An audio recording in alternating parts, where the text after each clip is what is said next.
Okay, so I will check placing an image, look it up on Google, make sure it's copyright free, or at least have a try for that, and check the resolution. That's what we start with.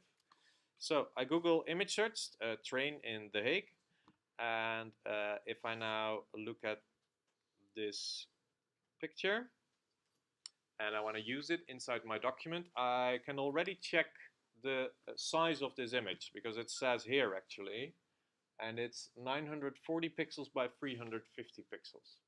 Now, let's use that one for now, but if I'm just going to save this one here, this is not my original image that this website provides. And this is not like copyright free. I'm just searched with a search term. I'm just doing,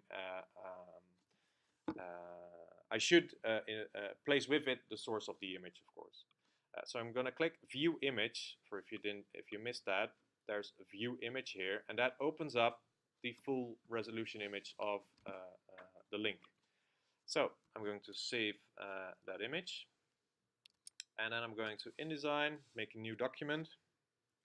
I'm going to take 6 pages of print A4 with a bleed.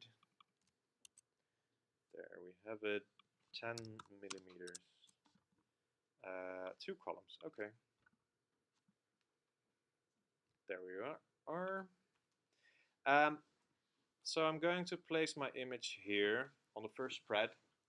I'm going to select it.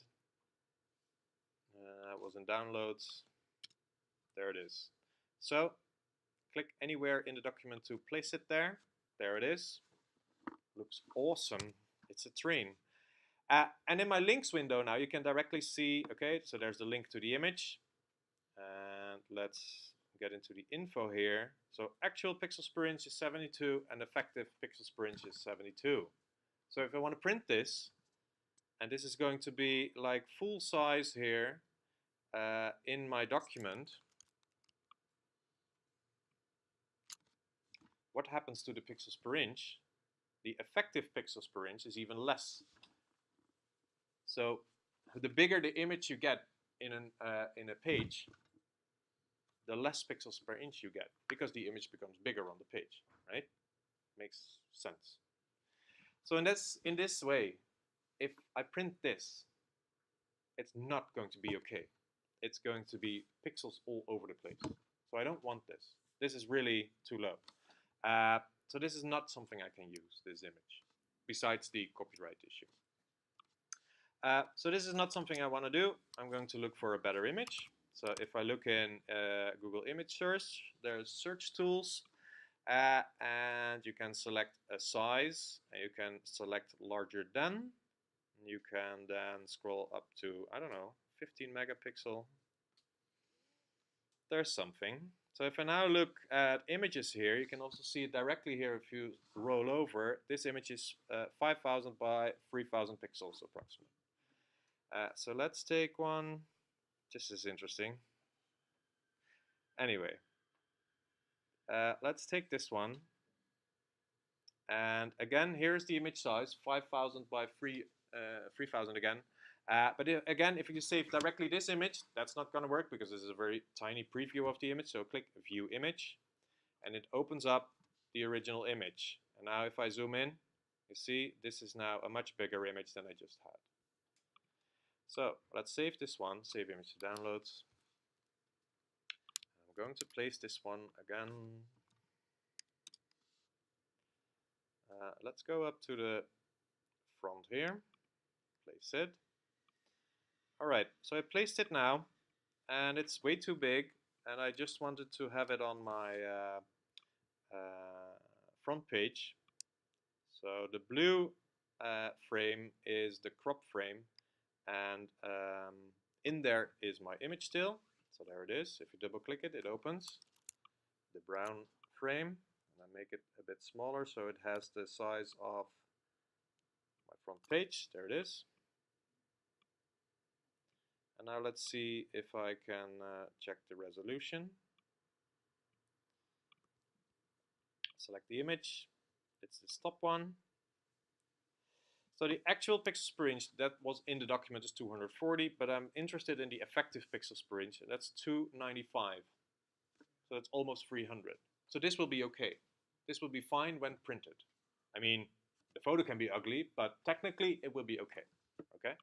Now if I zoom in, you see it's still not per se always clear. In this case I have it on. Most of the people will see it like this. Still pixelated. InDesign will give you a preview of a large image to save memory on your computer so it doesn't slow down that much. So if you want to see the high resolution image of it, right click, display performance, high quality display, and it will show you then the high resolution image. But still, if I zoom in here too much, there you go, then you see the pixel still, right? So that's how you can search for in Google with image size larger than 50 megapixel.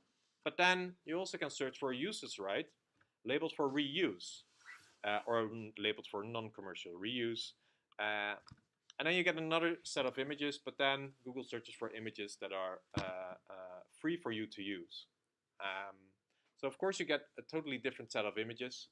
And it also changes when I'm searching for a bit smaller images, because I don't need this high resolution if I just have a smaller image in my document. So you get a different set of images.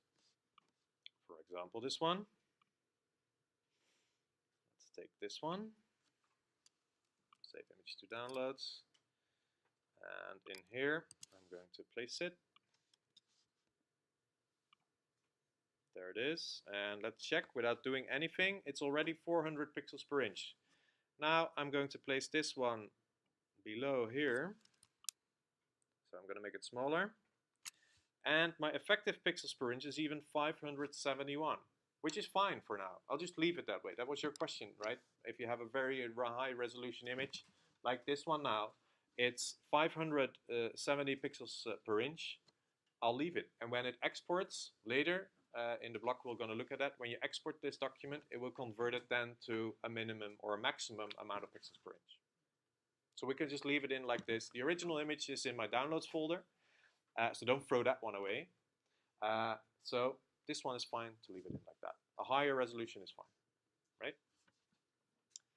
right? Now let's look at some vector images.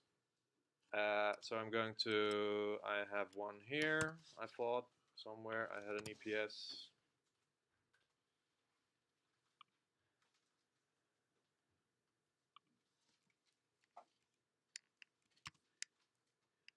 What is this? No, no.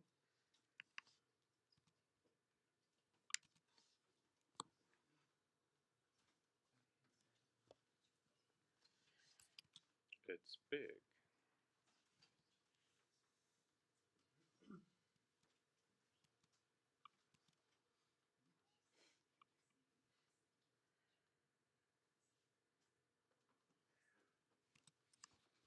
No, I thought I had one on my desktop as well, but I'm not sure. I have a lot of stuff on my desktop.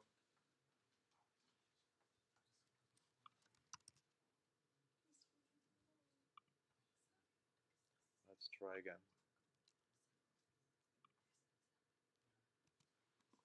There you are.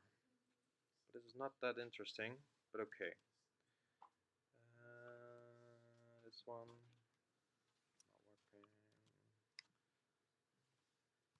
Okay, I'm going to try this one. I'm just going to drag and drop my EPS file in InDesign. There it is, it's working. I don't want it inside that frame. I'm just going to release it somewhere where it's empty. And now I can place my EPS file here, which is the logo of the WWF. And if I have it selected, it also appears in my links window. And if I look here now for anything that has to do with resolution, it's not there, because these are points and the computer draws lines between those points. And that's how this image is being built up. So that also means that if I'm going to compare these two when zooming in, remember I have this display performance high quality, so everything should be high quality. I can zoom in as far as I want, and I see with the train I see all the pixels here. But if I look at the image of the The panda, I can zoom in as far as I want, but the image will stay sharp, right? Because it's being redrawn all the time by the computer. So, if you want to make this one big as you want, inside a frame, you can do it without any loss of quality. Okay, but don't think that photos are presented in this way. Also, when a photo is presented inside an EPS or inside a PDF, it's pixels, so you can't zoom in continuously or use it in that way. Yeah? How do you create these vector images? Well, I also have a team that wants to create a logo, for example. There are two things you need to do, or can do. You can do it in Illustrator, and I put some links here how to create a logo in Illustrator tutorial from Adobe with also sample files that you can use to start create a logo in Illustrator. So that's a different Adobe program, which is really made for that. And there's a link about the pen tool, which is also in InDesign, which you can also do. So let's go here to an empty page. And actually all these things that you see here, so that's the pen tool here, but also these shapes, a rectangle shape or an ellipse tool, those are all vector shapes. So that means if I'm going to make a rectangle, there it is, I'm going to give it a bit of a stroke. This is a vector image because it has 4 points and the computer draws lines in between it. That's it. It also means that if I do that with the ellipse, a circle, let's give it a color. This is also, again, a vector image. Now, if you want to draw something yourself, there's the pen tool, and try it. It's hard to get by with, but you can create some shapes. If I click once, it has a point there, and I can click there again, and there again, and there. So it can create some shapes, and then I close it, which then I also, again, I can fill up, and you can create some rounded shapes as well. If you click once, it creates a point, but if you click and drag, it creates this tangent, which I just also mentioned, and you see that it then creates curly lines, and the tangents are the helping lines of creating the shape there. So if I now select it, this is my shape, and I can fill it there. So in that way you can create different kind of shapes, or of course edit the ones that you already have. This is beautiful, isn't it?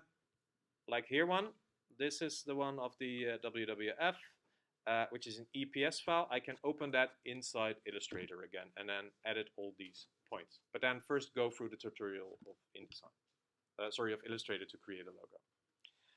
All the text that you place in here in InDesign is created by vectors. So everything you do with text is a vector-based thing. So in that way you can do it also yourself. Yeah, so that's shapes and pen tool, yes. But I would advise you, if you want to do that, first, draw something like, okay, this is kind of the idea of what I want for a logo. Don't start making it in Photoshop. Well, as a tryout, you can create it in Photoshop, but remember, you're creating pixels and not per se in a vector image. So then I would suggest you do it in Illustrator. Other things, questions for now? No? All right.